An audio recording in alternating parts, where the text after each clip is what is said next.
Halo teman-teman, kali ini saya akan membahas tentang masalah di Sarpras ya. Di Sarpras ini tentang bujur dan koordinat ada di tanah dan bangunan serta di alat ya, di alat.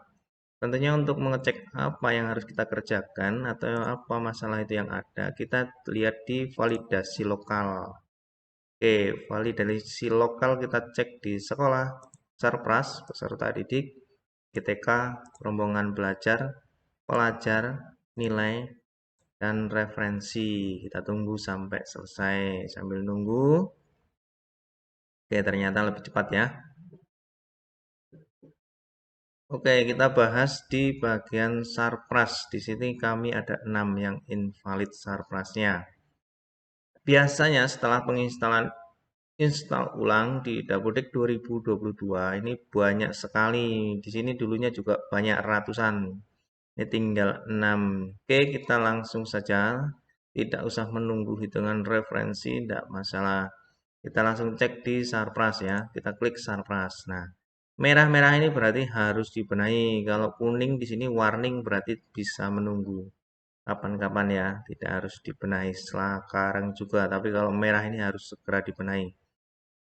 Oke, di sini data tanah dan bangunan. Nah, di sini untuk meletakkan lintang dan bujur dengan benar. Di sini berarti lintang dan bujur kita belum benar. Oke, kita cek saja di data tanah. Oke, kita klik saja data tanah. Kita ubah, kita tarik ke bawah. Ini ada lintang bujur ya. Di sini peta koordinat ada di bawahnya itu peta koordinat. Tentu saja kita harus aktifkan WiFi dahulu. Ini WiFi saya ini agak putus-putus dari tadi ya. Putus nyambung, putus nyambung. Kita coba dulu ya. WiFi-nya putus-putus. Tanpa WiFi tidak bisa ya. Harus manual kalau tanpa WiFi.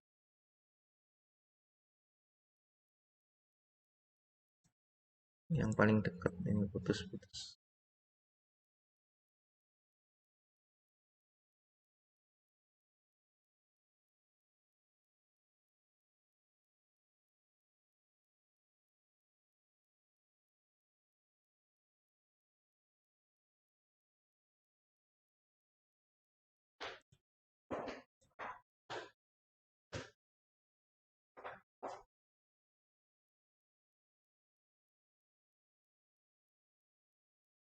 Oke, saya coba pakai WiFi aula ini ya. WiFi yang dekat dengan saya ini putus-putus dari tadi. Kita coba di bagian titik koordinat apakah dia bisa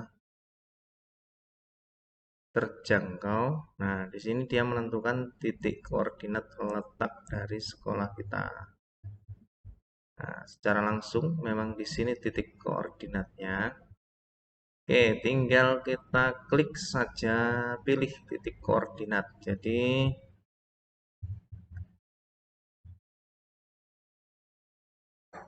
kita tinggal pilih titik koordinatnya.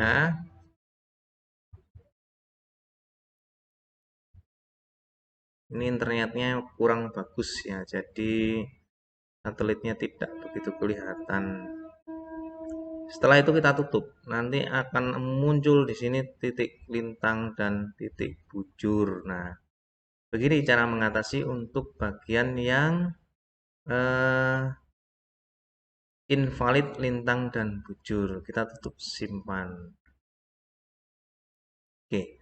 Untuk mengecek apakah data kita sudah valid satu lagi, berarti di sini 6 nanti berkurang 5, kita cukup di bagian Sarpras, kita refresh saja.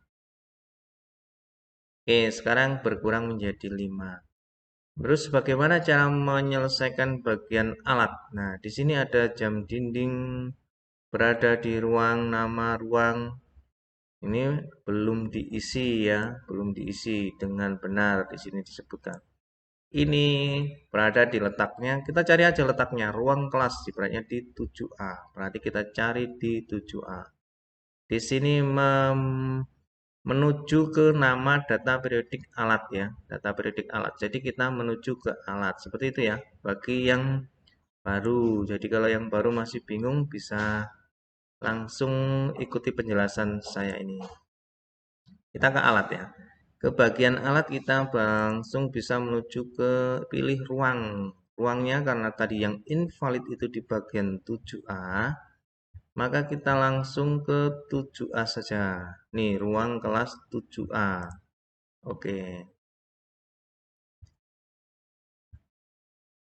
Nah, di sini tidak terlihat. Kita klik tanda plus di bagian sebelah kiri ya. Kita klik tanda plus, maka akan muncul di sini nama-nama alat. Kita kembali lagi ke validasi langsung. Kita lihat di sini adalah jam dinding, kursi guru, kotak-kotak, alat peraga, dan bendera. Oke, ini yang invalid ya, ini yang mau kita benahi. Tetapi kalau belum dibenahi biasanya banyak, seluruhnya harus dibenahi. Tapi bagaimana cara benahinya? Yang penting tahu caranya. Oke, kita kembali ke alat. Alat 7A. Di bagian sini sebelah kiri ada kotak. Nah, kotak ini kita checklist dan kita ke menu aksi. Menu aksi kita pilih data periodik. Di periodik ini kita isi ya. Di sini alat peraga kita isi satu-satu aja. Tempat saya ada satu-satu. Oke, seperti ini saja.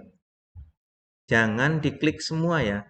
Kalau diklik semua ini nanti dia tidak akan masuk atau tetap invalid ya. Jadi kita harus checklist lagi kalau sudah selesai. Kita klik lagi seperti ini dan kita klik data periodik kita isi. Ini tadi minta bendera ya. Kita ada 2 bendera. Oke. Oke, begitu teman-teman ya. Di bagian sini ini saya hilangkan lagi checklistnya. Saya kembali ke sebelah sini jam dinding. Oke, kita data periodiknya saya isi. Di sini karena masih 0. Masih 0. Oke, saya checklist tutup lagi, saya checklist lagi isi. Di bagian kotak-kotak saya ke data periodik lagi dan di ini saya isi 1. Di sini saya isi 1. Kotak-kotak ini 2 kayaknya. Ya, kita isi 2. Kotak kontak ya. Ini kita tutup dulu checklistnya, kita isi kursi guru. Kita kembali ke data periodik di menu aksi ya. Kursi guru ini 1 tentunya, kita isi 1. Oke gitu ya, oke gitu. Ini penjelasannya, di sini jangan di checklist semua. Kalau di checklist semua nanti tidak berguna. Harus kita klik satu-satu. Dan kalau sudah kita tutup lagi checklistnya. Oke. Untuk ngeceknya kita kembali ke validasi lokal. Nah, di validasi lokal kita ada surplus ya. Di sini surplusnya kita refresh saja. Apakah sudah berkurang? Iya, berkurang. Oke, jadi di bagian surplus kita sudah valid ya, sudah valid di sini. Warningnya 0, invalidnya 0. Jadi kita sudah valid di bagian surplus. Oke. Sampai di situ saja, mudah-mudahan bermanfaat dan bisa dipahami dengan mudah ya. Singkat, padat, dan mudah. Untuk yang lain ke peserta didik ini karena kita belum melakukan penarikan, nanti akan saya bahas lagi di lain kesempatan. Terima kasih. Salam satu data.